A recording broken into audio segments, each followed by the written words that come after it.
Je ne pense pas avoir quitté l'UMP. L'UMP a été dissous. Et après la dissolution de l'UMP, en ma qualité d'acteur.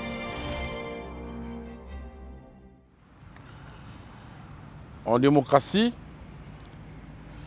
il n'est pas rare de voir que deux partis de la même famille politique se retrouvent sur une circonscription électorale. Question de choisir le meilleur de nous.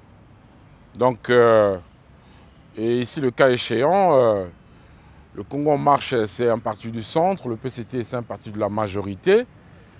Si le PCT a positionné les candidats à Yaya, cela ne devrait déranger personne.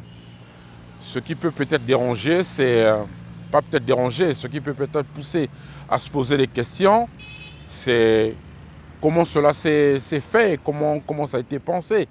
Mais en règle générale, il n'est pas étonnant de voir deux candidats qui soutiennent le président de la République ou dont les partis soutiennent le président de la République puissent être candidats dans une seule circonscription, et ça, je n'irai pas. Je ne sais pas.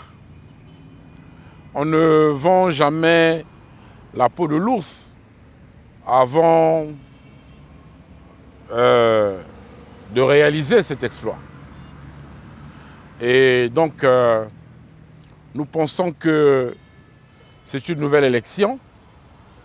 Ceux qui ont été battus en 2017, certainement, se sont préparés autrement.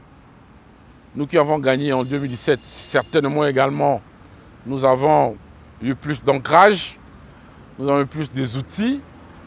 Et sans risque de me tromper,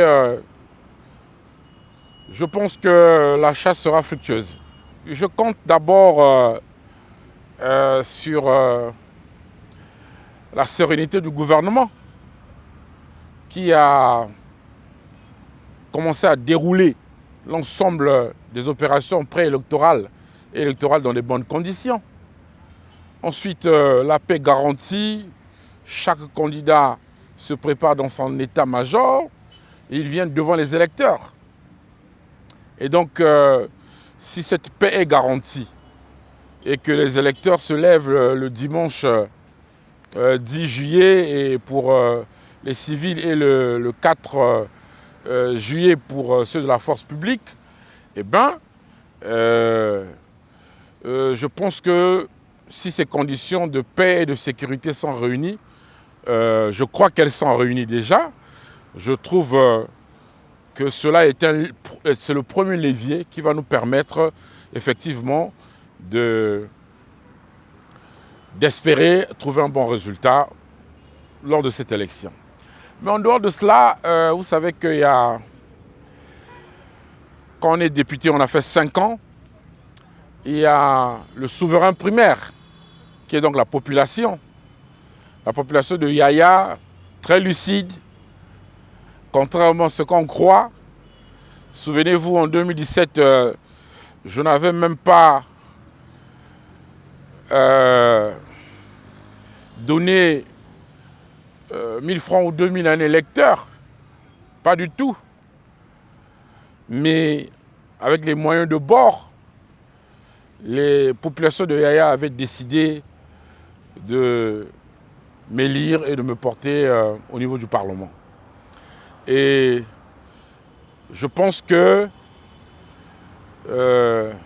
cette fois-ci, ces populations vont également, les mêmes, rééditer ce qu'elles ont fait en 2017. Directeur de campagne du président de la République, lors de l'élection présidentielle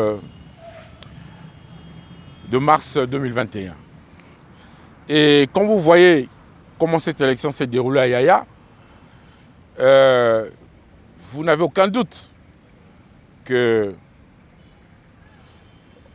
celui qui a conduit la campagne du président de la République, qui a gagné brillamment à Yaya, le président de la République a gagné brillamment à Yaya, dans la paix, dans l'harmonie et la sécurité. Mais on ne peut pas quand même penser que celui qui a conduit cette campagne puisse perdre.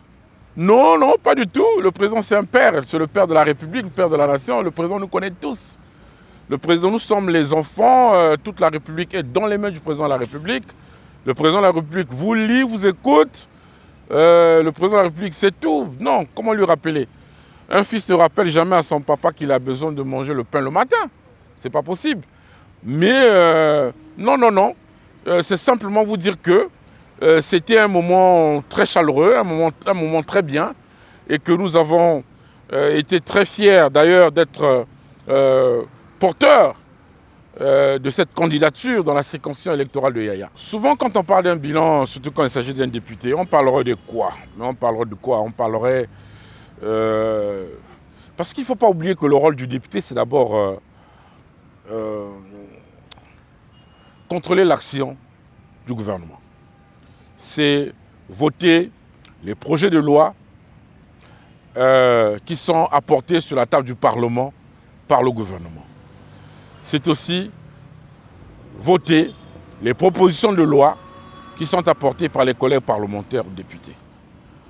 Bon, si on peut se tenir à cela par rapport à la mission du député, je serais très mal placé pour vous dire comment est-ce que ça s'est déroulé, mais je pense que la population, mes collègues et moi, et bon, sans vouloir me distinguer des uns et des autres, nous pensons que la 14e législature a quand même bien travaillé.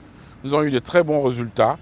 Le bureau de l'Assemblée, les commissions, tous les députés ont apporté leur pierre à l'édifice, moi y compris. J'ai rendu compte chaque fois que je peux vous rappeler que j'ai jamais fait 3 mois sans être à Yaya. Il y a des mois même où je suis 2-3 fois à Yaya.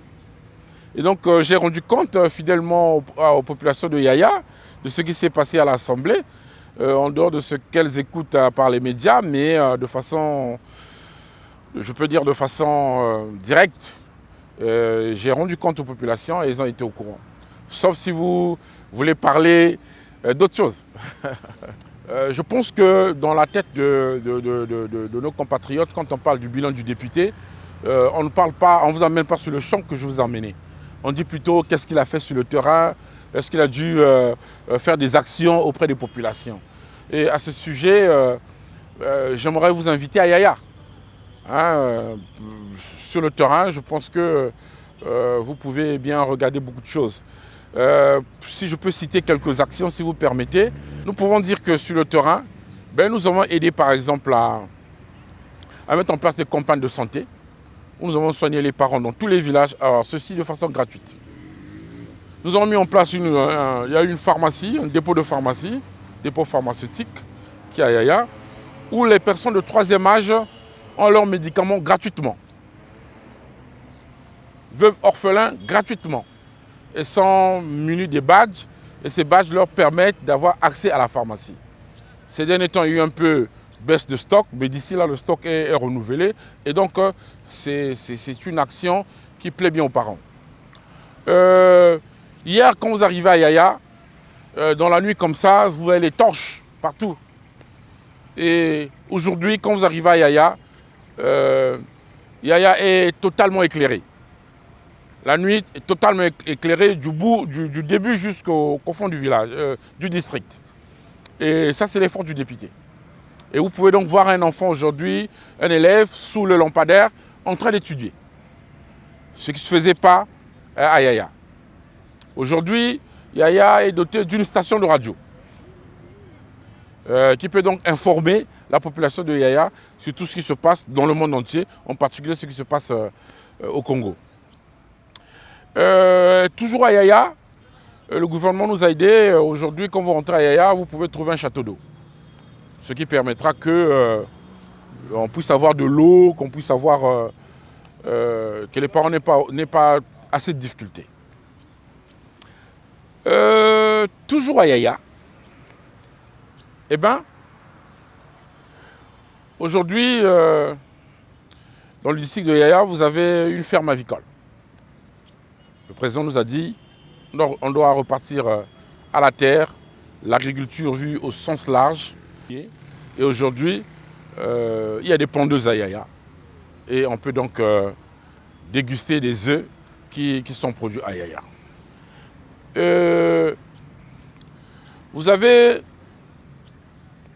en dehors de cela, nous avons doté à la circonscription de Yaya un véhicule multicycle en terre pour transporter les produits des parents de la ville, du village vers la ville.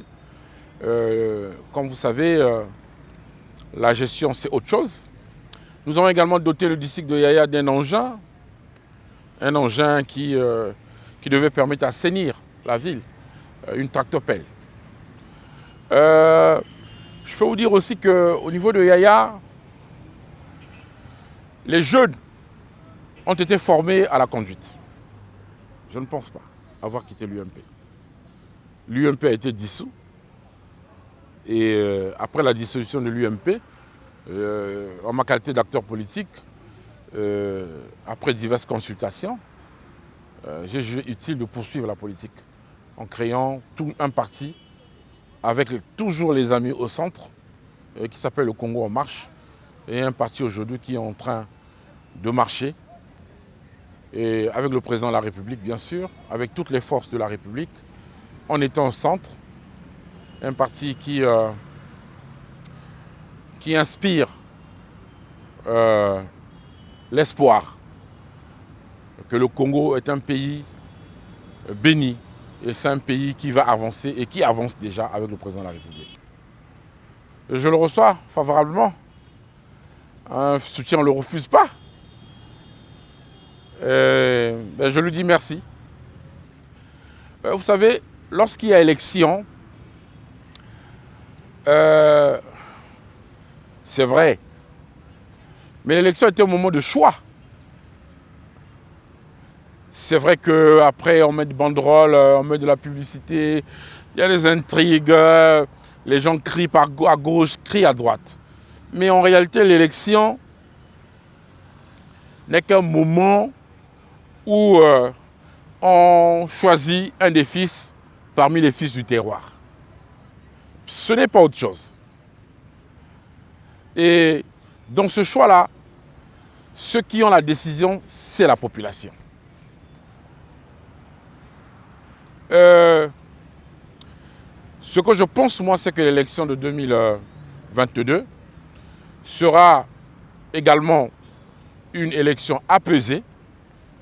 Je profite de l'occasion que vous m'offrez devant votre micro de dire un grand merci au ministre Ouosso. Parce qu'en 2017, après l'élection, il y a eu la paix.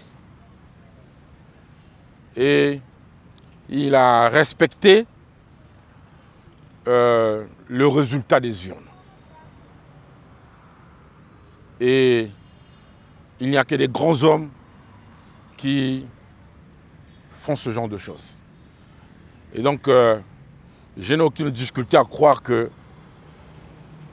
en 2022, que ce soit moi, que ce soit lui ou un autre candidat, que nous respecterons le résultat des urnes. Mais nous savons d'ores et déjà ce qui se fait. Nous sommes au courant des manœuvres qui consistent à importer des électeurs de Dolisie, des électeurs de Pointe-Noire, de Brazzaville ou de Mossanjo pour les amener à Yaya, pour mettre le trouble. Mais nous comptons pour cela sur la vigilance des parents, dans la paix, dans l'harmonie, que nous puissions renoncer à ce genre de manœuvre. Parce que ça ne sert à rien. Les parents vivent en paix. Dans nos circonscriptions, les parents vivent en paix. C'est nous, les hommes politiques, qui apportons des différends auprès de parents. Et nous souhaitons y aller, que les parents décident qui va être élu, qui ne va pas l'être,